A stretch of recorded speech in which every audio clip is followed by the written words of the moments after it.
जय श्री राधे कृष्ण। भक्त चरित में आज हम लोग श्री माधव दास जी के बारे में सुनेंगे। श्री माधव दास जी कान्यकुब्ज ब्राह्मण थे। गृहस्थ आश्रम में अच्छी तरह धन संपत्ति कमाई। वे बड़े ही विद्वान तथा धार्मिक भक्त थे। जब उनकी धर्मपत्नी स्वर्गलोक को सिधारी तब उनके हृदय में संसार से सहसा वैराग्य हो गया। संसार को निस्सार समझकर उन्होंने घर छोड़कर जगन्नाथपुरी का रास्ता पकड़ा। वे ऐसे ध्यानमग्न हो गए कि उन्हें अन्न जल के भी सुध न रही। प्रेम की यही दशा। जब अन्न जल के बिना 3 दिन बीत गए तब भगवान जगन्नाथ जी को इस प्रकार उनका भूखा रहना देखा न गया। उन्होंने तुरंत सुभद्रा जी को आज्ञा दी कि वे स्वयं उत्तम से उत्तम भोग स्वर्ण थाली में रखकर मेरे भक्त माधव के पास जाएं। सुभद्रा जी ने ऐसा ही किया और स्वर्ण थाली में माधव जी के पास गए। माधव जी ध्यान में मग्न थे इसलिए उन्हें कुछ पता न चला। सुभद्रा जी थाली वहीं छोड़कर चली गई। जब माधव दास जी ने देखा, आंखें खोली तो देखा कि स्वर्ण थाल में भोजन रखा हुआ है। भगवत कृपा का अनुभव करते हुए वे आनंद आंसू बहाने लगे। उन्होंने भोग लगाया, प्रसाद पाकर थाली को एक ओर रख दिया और फिर ध्यानमग्न हो गए। जब सुबह भगवान के पट खुले तब पुजारियों ने देखा कि सोने का थाल नहीं है। वहाँ शोरगुल मच गया और तलाशपुरी में तलाशी होने लगी। ढूंढते ढूंढते श्री माधव दास जी के पास गए तो उन्होंने देखा कि बगल में सोने का थाल पड़ा हुआ है। उन्हें चोर समझकर उन पे चाबुक बरसाने लगे और माधव दास जी भगवान के नाम का उच्चारण करते रहे और उन्हें तनिक भी पीड़ा न हुई चोट से। उसी रात को भगवान ने स्वप्न में कहा पुजारियों से कि मैंने माधव की चोट अपने ऊपर ले ली, अब तुम्हारा सत्यानाश कर दूंगा, नहीं तो चरणों पर पड़कर अपने अपराध क्षमा करवा लो। सुबह जब पुजारियों ने भगवान का वस्त्र हटाया तो देखा कि चाबुक के निशान पड़े हुए हैं। वे उनके चरणों में गिर पड़े और दौड़कर माधव दास जी के पास गए और उनके चरणों पर पड़े। माधव दास जी ने तुरंत क्षमा प्रदान कर उन्हें निर्भय किया। इसके बाद माधव दास जी के प्रेम की ऐसी दशा थी कि जब कभी भी भगवत दर्शन के लिए मंदिर जाते, प्रभु की मूर्त को एकटक देखते रहते। दर्शन समाप्त होने पर अपने आप तल्लीन अवस्था में वहीं खड़े खड़े पुजारियों को देखते देखते अदृश्य हो जाते। एक बार रात्रि में मंदिर में ही रुके रहे। वहाँ जब रात्रि में जाड़ा लगने लगा तो भगवान जगन्नाथ जी ने स्वयं अपनी रजाई आकर उड़ा दी। एक बार माधव दास जी को अतिसार का रोग हो गया। वे समुद्र के किनारे दूर जा पड़े। वे इतने दुर्बल हो गए कि उठ बैठ नहीं सकते थे। ऐसी दशा में जगन्नाथ जी स्वयं सेवक बनकर उनकी सेवा शुश्रूषा करने लगे। जब माधव जी का कुछ होश आया, उन्होंने तुरंत पहचान लिया कि यह मेरे प्रभु ही हैं। उन्होंने झट से उनके चरण पकड़ लिए और विनीत भाव से कहा कि नाथ, मुझ जैसे अधम के लिए आपने इतना कष्ट क्यों उठाया। प्रभु, आप तो सर्वशक्तिमान हैं, अपनी शक्ति से ही मेरे दुखों को क्यों न हर लिए, वृथा इतना परिश्रम क्यों किया। भगवान ने कहा कि माधव, मुझे भक्तों का कष्ट नहीं सहा जाता। उनकी सेवा के योग्य मैं अपने सेवा किसी को नहीं समझता। इसी कारण तुम्हारी सेवा मैंने स्वयं की। तुम जानते हो कि प्रारब्ध भोगने से ही नष्ट होता है। यह मेरा ही नियम है, इसे मैं क्यों तोड़ूं। इसलिए केवल सेवा करके प्रारब्ध भोग भक्तों से करवाता हूँ और इसकी सत्यता संसार को दिखलाता हूँ। श्री माधव दास जी भिक्षा मांगकर भोजन करते थे। एक दिन भिक्षाटन करते हुए ये एक गृहस्थ के घर पर गए और भिक्षा के लिए आवाज़ लगाई तो घर की मालकिन ने खींचकर चूल्हा पोतने का कपड़ा इनकी ओर फेंक दिया। इन्होंने उस कपड़े को धोकर साफ किया, उसकी बत्तियां बनाई और घी में डुबोकर भगवान के समक्ष दीपक जलाया और खूब कीर्तन किया। इससे उस महिला का भी अज्ञान का अंधकार नष्ट हो गया और उसे अपने किए पे बहुत पछतावा हुआ। एक बार बड़े शास्त्री पंडित शास्त्रार्थ द्वारा दिग्विजय करते हुए माधव जी के पंडित की चर्चा सुनकर शास्त्रार्थ करने जगन्नाथपुरी आए और माधव दास जी से शास्त्रार्थ करने का हठ करने लगे। माधव दास जी ने बहुत मना किया पर पंडित भला कैसे माने। अंत में माधव दास जी ने एक पत्र यह लिखकर हस्ताक्षर कर दिया कि माधव हारा, पंडित जी जीते। पंडित जी इस पर फूले न समाये, तुरंत काशी चल दिए। वहाँ पंडितों की सभा बुलाकर अपने विजय का वर्णन करने लगा और प्रमाण पत्र लोगों को दिखाने लगा। पंडितों ने देखा कि उस पर लिखा था, पंडित जी हारे और माधव जी जीते। अब तो पंडित जी क्रोध के मारे आग बबूला हो गए, उल्टे जगन्नाथपुरी लौट आए। उसने श्री माधव दास जी को कहा कि अब दोबारा यहीं शास्त्रार्थ होगा और जो भी हारेगा उसका मुंह काला करके गधे पर बैठाकर नगर भर में घुमाया जाएगा। माधव जी ने बहुत समझाया पर वे नहीं माने। इतने में माधव जी ने कहा कि ठीक है, मैं स्नान करके आता हूँ। और उसी अवकाश में भगवान स्वयं पंडित जी का रूप बनाकर उनसे शास्त्रार्थ करने के लिए आए और उन्हें हराकर उनका मुंह काला कर गधे पर बैठाकर 100-200 बालकों को ले धूल उड़ाते नगर में सैर करवाने के लिए भेज दिया। माधव दास जी ने यह जब सुना तो भगवान के चरणों में पकड़कर उन्हें पंडितों के अपराध की क्षमा चाहिए, लेकिन भगवान ने कहा कि मैं अपने भक्तों का अपमान स्वीकार नहीं करता और भगवान तुरंत अंतर्ध्यान हो गए। माधव दास जी ने पंडित जी को गधे से उतारकर क्षमा मांगे, उनका रोष दूर किया। एक बार माधव दास जी व्रज यात्रा को जा रहे थे। मार्ग में एक बाई आप भोजन कराने लगी।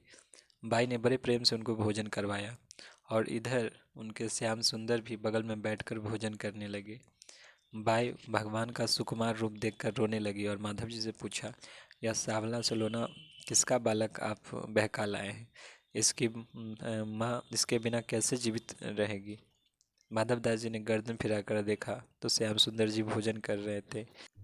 श्री माधव दास जी सुध बुध भूल गए और बाई जी की प्रशंसा करके उनकी परिक्रमा करने लगे। उनके भक्ति भाव और सौभाग्य की सराहना करते हुए वहाँ से विदा हुए। आगे चल गए, एक दूसरे गांव में पहुँचे जहाँ पर एक वैश्य भक्त था, परंतु संयोग की बात थी कि वो भक्त किसी और के घर गया था। घर में उसकी परम भागवती पत्नी थी। उसने श्री माधव दास जी के चरण में प्रणाम किया और प्रसाद पाने का अनुरोध किया। उसी दिन उनके यहाँ एक महंत जी आए हुए थे। उनका आसन मकान की ऊपरी मंजिल पर था। भक्त पत्नी ने ऊपर महंत जी से जाकर कहा कि एक और संत आ गए हैं। महंत जी ने कहा कि यहाँ तो किसी की गुंजाइश नहीं है। तब वो घबराई हुई नीचे आई और श्री माधव दास जी से बोली, मैं सीधा सामान दिए देती हूँ, आप कृपा करके रसोई बना लीजिए। इन्होंने कहा कि यदि तुम्हें कुछ खिलाने का ही आग्रह है तो जो बना बनाया सामान हो वही लाओ। तब उस भक्ता ने उन्हें अच्छी तरह से औटाया हुआ दूध पिलाया। इस प्रकार उनकी अभिलाषा पूर्ण हुई। चलते समय इन्होंने भक्ता से कहा कि एक भक्त जी आए तो कहना कि जगन्नाथी माधव दास जी आए थे। भक्त पत्नी को अपने परिचय देकर श्री माधव दास जी वहाँ से उठकर चल दिए। इनके जाने के थोड़ी ही देर बाद महाजन भक्त घर आया। तब उसकी पत्नी ने श्री माधव दास जी का नाम सुनाया। यह सुंदर एवं शुभ समाचार सुनते ही महाजन भक्त दौड़ पड़े। उनके साथ ही वो मोहन जी भी दौड़े। दोनों ही जाकर श्री माधव दास जी के चरणों में लिपट गए। श्री माधव दास जी भी उनसे बड़े सुखपूर्वक मिले। श्री माधव दास जी ने भक्त दंपति की सत्यनिष्ठा की बड़ाई की और अत्यंत दीन महंत जी ने दीन होकर कहा कि मैंने आपका अनंत अपराध किया है, कैसे दूर होगा? श्री माधव दास जी ने कहा कि जब तक जियो संतों की शीत प्रसादी सेवन करो, अपराध छूटने का यही अमोघ उपाय है। घर चलने का आग्रह करने पर श्री माधव दास जी ने महाजन भक्त से कहा कि लौटते समय पुनः मिलूंगा और वृंदावन चले आए। श्री माधव दास जी वृंदावन की शोभा देखकर मन में परम आनंद में डूब गए। जब श्री बांके बिहारी जी के दर्शनार्थ गए तो उन्हें चने मिले। उन्होंने चने को ले जाकर श्री यमुना जी के पुलीन पर श्री ठाकुर जी को भोग लगाया और स्वयं भी चना प्रसाद पाया।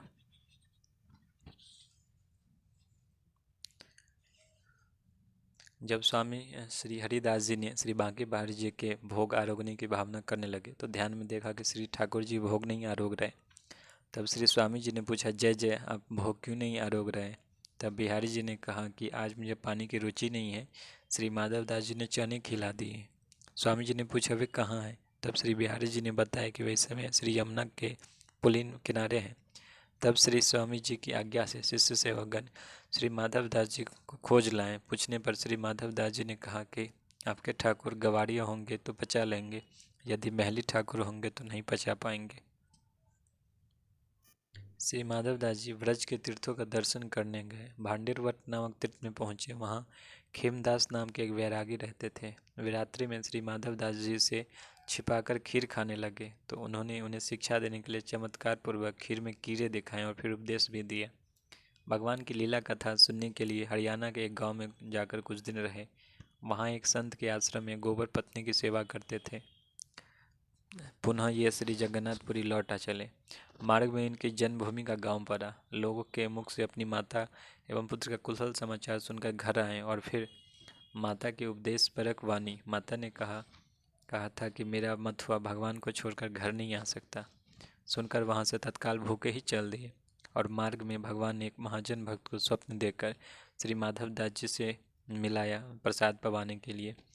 उसके यहाँ भोजन किया और फिर जगन्नाथपुरी चल दिए। इस प्रकार माधव दास जी के अनेक चरित्र हैं। श्री माधव दास जी का भगवान श्री कृष्ण से शक्य भाव था। वो भगवान उनसे विविध प्रकार के विनोदपूर्ण कौतिक किया करते थे। एक दिन जब भगवान का दर्शन करने लगे तो भगवान कुछ उदास थे। उन्होंने पूछा कि प्रभु आज कुछ उदास प्रतीत हो रहे हैं, क्या बात है? श्री ठाकुर जी ने कहा, माधव दास जी क्या बताएं, साल बीता जा रहा है और पका कटहल खाने को नहीं मिला। राजा जी के बाग में कटहल खूब फले हैं और पके भी। आप सहयोग दे तो आज रात बाग में चलकर कटहल खाया जाए। माधव दास जी ने कहा, प्रभु बचपन में तो मुझे पेड़ पर चढ़ने का अभ्यास था, पर अब मैं बूढ़ा हो गया हूँ, मेरे हाथ पांव हिलते हैं, पेड़ पर चढ़ने में मुश्किल होगी। तो श्री बलराम जी ने कहा कि हम चढ़ने में सहायता कर देंगे, आपको कोई कठिनाई नहीं होगी। बात तय हो गई। श्री कृष्ण, बलराम जी और माधव दास जी आधी रात में चुपचाप राजा जी के बाग में घुस गए। बलराम जी ने सहारा देकर माधव दास जी को पेड़ पर चढ़ा दिया। माधव दास जी ने बड़े और खूब पके फल देखकर कटहल नीचे गिराया। दोनों भाइयों ने जी भर कटहल खाए। उधर फलों के गिरने की आवाज़ सुनकर बाग के मालिक जाग गए और आवाज़ की दिशा में लाठी लेकर दौड़े। श्री कृष्ण और बलराम जी तो चार दीवारी लांघकर भाग गए, पर बेचारे माधव दास जी रंगे हाथों पकड़ लिए गए। मालियों ने रात्रि के अंधेरे में इन्हें नहीं पहचाने और खूब मार लगाई। रात बांध कर भी रखा। प्रातःकाल इन्हें बंदी अवस्था में ही राजा के सम्मुख दरबार में पेश किया गया। राजा इन्हें देखते ही पृथ्वी पर गिर पड़े और साष्टांग दंडवत प्रणाम किए और मालियों द्वारा किए गए अपराध के लिए क्षमा मांगी। मालियों को दंड देना चाहा। इस पर माधव दास जी ने कहा कि मालियों ने अपना कर्तव्य अच्छी तरह से पालन किया है, इन्हें अपराध नहीं पुरस्कार देना चाहिए। राजा के कथनानुसार मालियों को 12 बीघे जमीन का पट्टा पुरस्कार स्वरूप दिया गया। तत्पश्चात उनसे आधी रात में बाग में आने का कारण जानना चाहा तो श्री माधव दास जी ने उन्हें सारी बात बताई। राजा प्रेम विभोर हो गए और उन्होंने कहा कि मेरे धन्य भाग कि आप मेरे बाग में आए प्रभु, यह बाग आप ही की सेवा में प्रस्तुत है। यह कहकर राजा ने ताम्रपत्र पर लिखकर बाग को श्री ठाकुर जी के चरणों में समर्पित कर दिया। आगे कथा हम लोग अगले वीडियो में सुनेंगे। जय श्री राधे कृष्ण।